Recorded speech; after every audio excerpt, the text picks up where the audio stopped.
युद्धग्रस्त देश के बाहरी इलाके में एक छोटे से धूल भरे गांव में अरमान नाम का एक गरीब लड़का रहता था। वो अपने तेज दिमाग और निडर दिल के लिए जाना जाता था। हालांकि उसके कपड़े फटे थे और उसका पेट अक्सर खाली रहता था। उसके पिता एक दूर की लड़ाई में मारे गए थे, जिससे अरमान और उसकी मां को अपना गुजारा करना पड़ा। अरमान का सबसे बड़ा सपना एक सैनिक बनना था, महिमा के लिए नहीं बल्कि कमजोरों की रक्षा करने और अपनी टूटी हुई मातृभूमि में शांति लाने के लिए। लेकिन उन दिनों केवल अमीर और कुलीन पुत्र ही सेना में शामिल होने की उम्मीद कर सकते थे, क्योंकि युद्ध शक्तिशाली लोगों के लिए एक व्यवसाय बन गया था।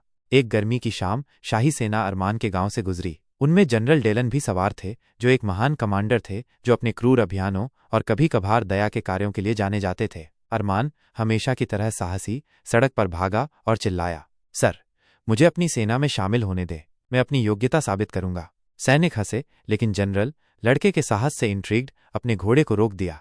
तुम्हारे पास क्या है लड़के? जनरल ने पूछा। एक बहादुर दिल, एक तेज नज़र और अपने लोगों को कभी धोखा न देने का वादा, अरमान ने जवाब दिया। जनरल की निगाह उस पर टिकी रही। उसे अपनी विनम्र शुरुआत याद आ रही थी। अपने अधिकारियों की सलाह के खिलाफ डेलन ने लड़के को एक अस्तबल के कर्मचारी के रूप में लेने के लिए सहमति व्यक्त की। साल बीत गए। अरमान शिविर की छाया में काम करता था, युद्ध की कला किताबों से नहीं बल्कि लड़ाइयों को देखकर और घायल सैनिकों की देखभाल करके सीख रहा था। उसने फेंके हुए हथियारों से अभ्यास किया और गुप्त रूप से प्रशिक्षण लिया। एक रात एक प्रतिद्वंद्वी सेना ने अचानक हमला किया। शिविर में अफरा तफरी मच गई। जनरल का तंबू जल गया और हत्यारे रैंकों के माध्यम से चले गए। अरमान केवल एक खंजर से लैस जनरल के बगल में अपना रास्ता बनाया और उसे दुश्मन के ब्लेड से बचाया। जनरल घायल लेकिन जीवित उस लड़के को देखा जिसने उसके लिए सब कुछ जोखिम में डाल दिया था।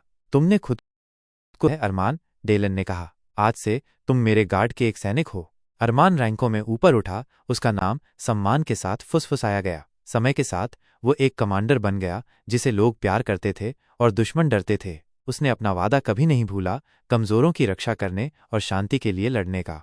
और जब युद्ध अंततः समाप्त हो गया तो ये अरमान ही था, एक भूले हुए गांव का गरीब लड़का जिसने अपनी तलवार नीचे रखी और अपने देश को एक नए युग में ले गया।